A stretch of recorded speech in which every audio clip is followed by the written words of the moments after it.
नमस्कार दोस्तों, स्वागत है आप सभी का कृष्णा एकेडमी के यूट्यूब चैनल पे। मेरा नाम है कृष्णा मिश्रा। दोस्तों, हम लोग पढ़ रहे थे यूपी ट्रिपल एससी पेट के लिए हिस्ट्री पढ़ रहे थे, यानी कि इतिहास पढ़ रहे हैं। और इतिहास में भी हम लोग अभी पढ़ रहे हैं प्राचीन इतिहास। इसके पिछले वाले वीडियो में हमने चंद्रगुप्त मौर्य के बारे में आप लोगों को पढ़ाया था, यानी कि मौर्य साम्राज्य के बारे में हम लोगों ने पढ़ा था। आज के इस वीडियो में हम लोग गुप्त वंश के बारे में पढ़ेंगे और समुद्रगुप्त, चंद्रगुप्त प्रथम और चंद्रगुप्त द्वितीय के बारे में हम लोग पढ़ेंगे। और ये आपके अगला टॉपिक है, यानी यूपी ट्रिपल एससी पेट की जब आपको हिस्ट्री का सिलेबस देखेंगे तो आपका ये टॉपिक है गुप्त वंश और समुद्रगुप्त।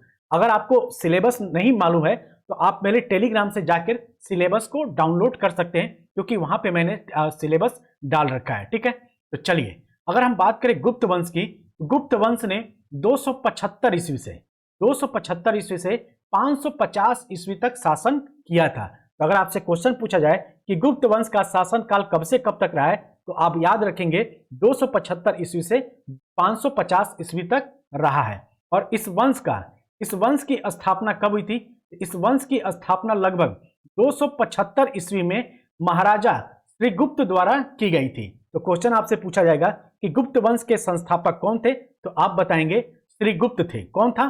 तो श्रीगुप्त था। ठीक, और गुप्त वंश का प्रथम शक्तिशाली शासक कौन था? तो गुप्त वंश का प्रथम शक्तिशाली शासक चंद्रगुप्त प्रथम था। ठीक, और जिसने 319 से लेकर 335 ईस्वी तक शासन किया था। तो अगर आपसे क्वेश्चन पूछा जाएगा कि चंद्रगुप्त प्रथम का शासनकाल कब से कब तक था, तो आप याद रखेंगे 319 से लेकर 335 ईस्वी तक इसने शासन किया था। ठीक है, और चंद्रगुप्त प्रथम ने अपनी महत्ता सूचित करने के लिए अपने पूर्वजों के विपरीत महाराजाधिराज की उपाधि धारण की थी। तो अगर आपसे क्वेश्चन पूछा जाएगा कि किस गुप्त शासक ने महाराजाधिराज की शासन उपाधि धारण की थी, तो आप बताएंगे चंद्रगुप्त प्रथम ने। ठीक, और इसी ने ही, चंद्रगुप्त प्रथम ने ही गुप्त संवत चलाया था। गुप्त संवत, यानी कि अगर आपसे क्वेश्चन पूछा जाएगा कि गुप्त संवत का प्रवर्तक कौन है, तो आप बताएंगे गुप्त संवत का प्रवर्तक चंद्रगुप्त प्रथम थे।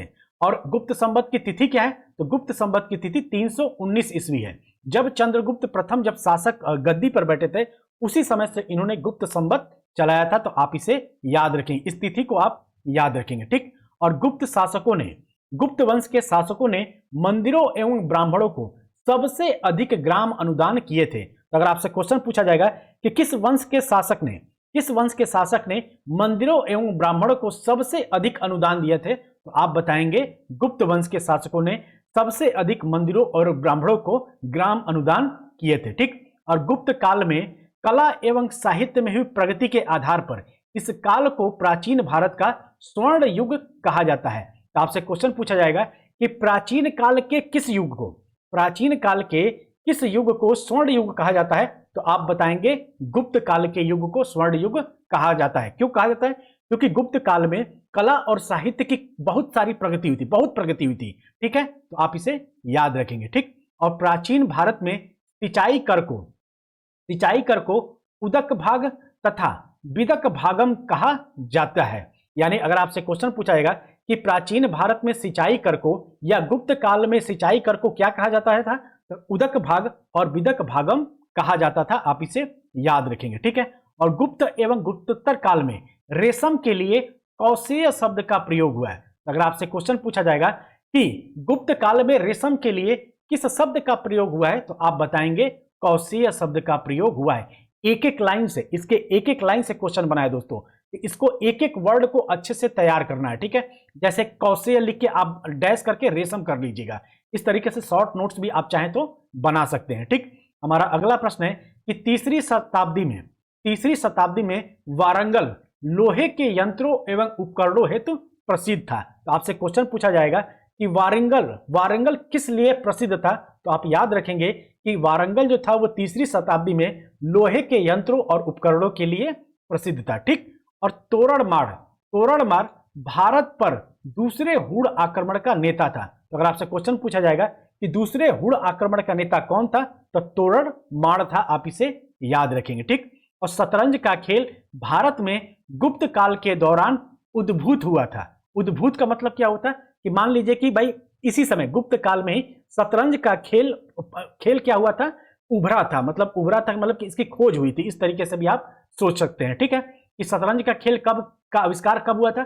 तो शतरंज के खेल का आविष्कार गुप्त काल के दौरान ही हुआ था, जहां इसे चतुरंग नाम से जाना जाता है। इसका शतरंज के खेल को किस नाम से जाना जाता था गुप्त काल में? तो चतुरंग के नाम से जाना जाता था। ठीक, और भारत से यह ईरान के पश्चात यूरोप में पहुंच गया। यानी कि अगर आपसे क्वेश्चन पूछा जाएगा कि शतरंज का खेल का आविष्कार कहां हुआ था, तो आप बताएंगे भारत में।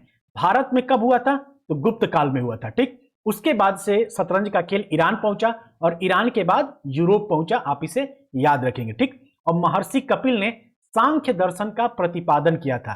तो अगर आपसे क्वेश्चन पूछा जाएगा कि सांख्य दर्शन का प्रतिपादन किसने किया था, तो महर्षि कपिल ने किया था। और महर्षि पतंजलि को योग दर्शन का संस्थापक आचार्य भी माना जाता है। और न्याय दर्शन का प्रवर्तक गौतम ने किया था, जिन्हें अक्षपाद भी कहा जाता है। तो अगर आपसे क्वेश्चन में पूछा जाएगा, प्रश्न आपसे पूछ लिया जाएगा कि अक्षपाद के नाम से किसे जाना जाता है, किसको? महर्षि कपिल को, महर्षि पतंजलि को, या महर्षि गौतम को? तो याद रखेंगे अक्षपाद के नाम से कौन जाने जाते हैं? तो महर्षि गौतम जाने जाते हैं, जो न्याय दर्शन के प्रवर्तक भी माने जाते हैं। ठीक है, कुछ हम लोग ऐतिहासिक इमारतों और मंदिरों की स्थिति हम लोग देख लेते हैं। ठीक, तो देखिए अजंता का एलोरा गुफा कहाँ है? ये औरंगाबाद में है। ये औरंगाबाद कहाँ है? तो महाराष्ट्र में है। ठीक है, शांति निकेतन कहाँ है? तो शांति निकेतन वीरभूमि पश्चिम बंगाल में है। ठीक, एलिफेंटा का गुफा कहाँ है? तो मुंबई में है, और मुंबई के महाराष्ट्र में है। उसी तरीके से महाबलीपुरम मंदिर, ये बड़ा इंपॉर्टेंट है। महाबलीपुरम मंदिर कहाँ है? तो मामल्लपुरम कांचीपुर तमिलनाडु में है। ठीक, उसी तरीके से सांची स्तूप कहाँ है? तो सांची स्तूप मध्य प्रदेश के रायसेन में अवस्थित है। उसी तरीके से लिंगराज मंदिर कहाँ है? तो लिंगराज मंदिर उड़ीसा की राजधानी भुवनेश्वर में अवस्थित है।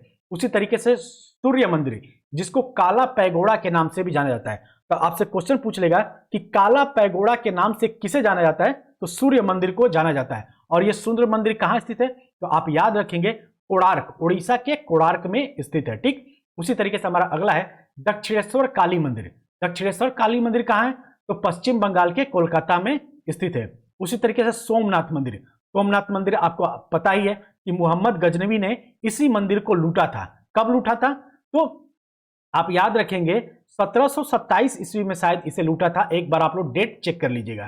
ठीक, सोमनाथ मंदिर को किसने लूटा था? तो सोमनाथ मंदिर कहां है? तो गुजरात के गिर सोमनाथ में स्थित है। ठीक, हमारा अगला प्रश्न है कि कैलाश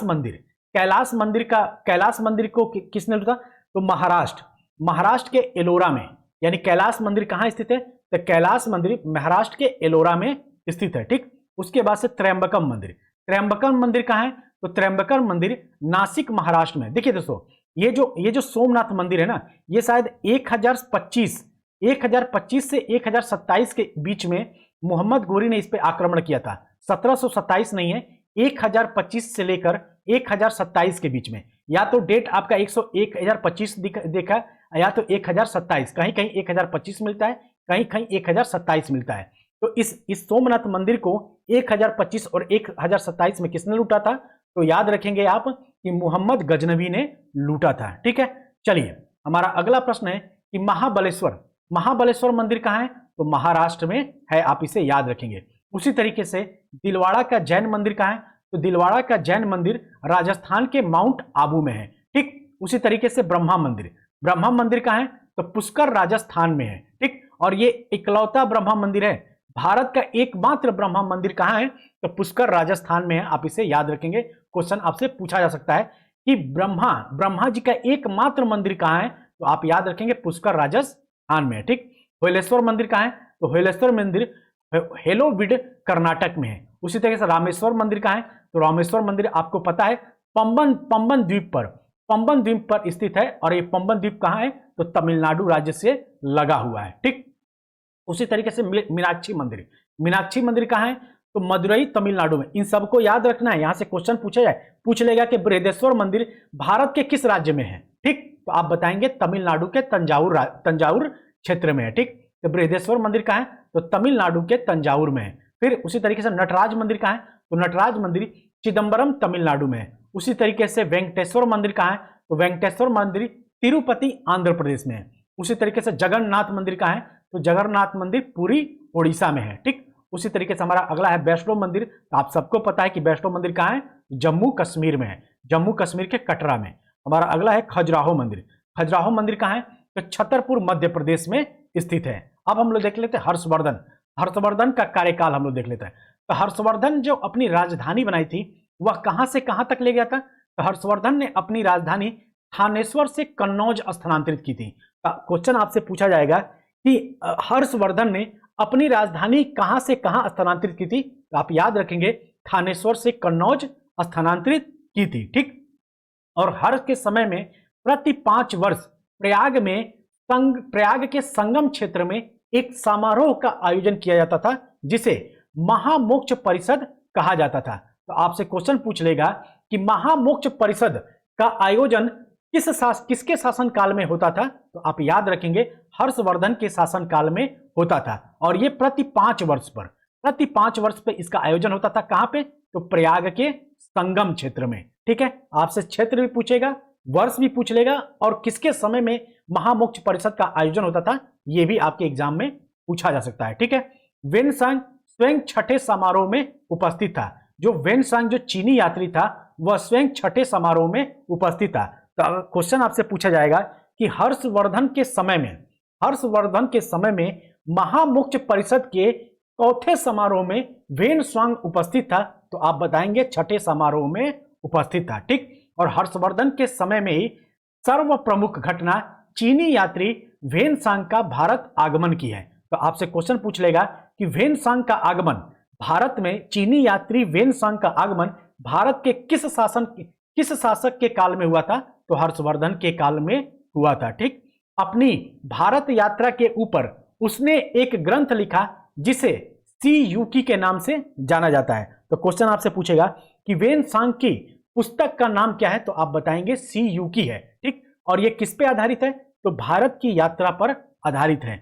उसने भीनमाल की यात्रा भी की थी और वेनसांग को यात्रियों का राजकुमार कहा जाता है। तो आपसे क्वेश्चन पूछा जाएगा कि यात्रियों का राजकुमार किसे कहा जाता है, तो आप बताएंगे वेनसांग को कहा जाता है। हमारा अगला प्रश्न है कि 637 ईस्वी में वेनसांग ने नालंदा विश्वविद्यालय गया और इस समय यहां के कुलपति आचार्य शीलभद्र थे। तो क्वेश्चन आपसे कैसे पूछेगा, क्वेश्चन आपसे पूछेगा वेनसांग जब नालंदा विश्वविद्यालय में गया तो वहां के उस समय के कुलपति कौन थे, तो आप बताएंगे आचार्य शीलभद्र थे।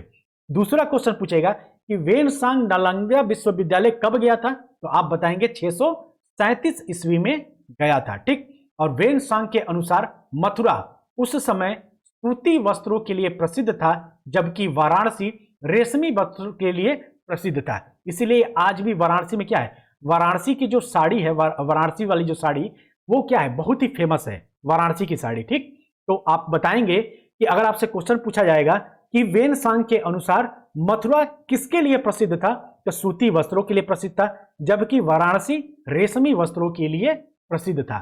और प्राचीन कालीन चीनी लेखकों में भारत का उल्लेख यिनतू और तियानतू नाम से किया गया है। तो अगर आपसे क्वेश्चन पूछा जाएगा कि प्राचीन काल में चीनी लेखकों ने भारत का उल्लेख किस नाम से किया है, तो आप बताएंगे यिनतू और थियानतू नाम से किया है।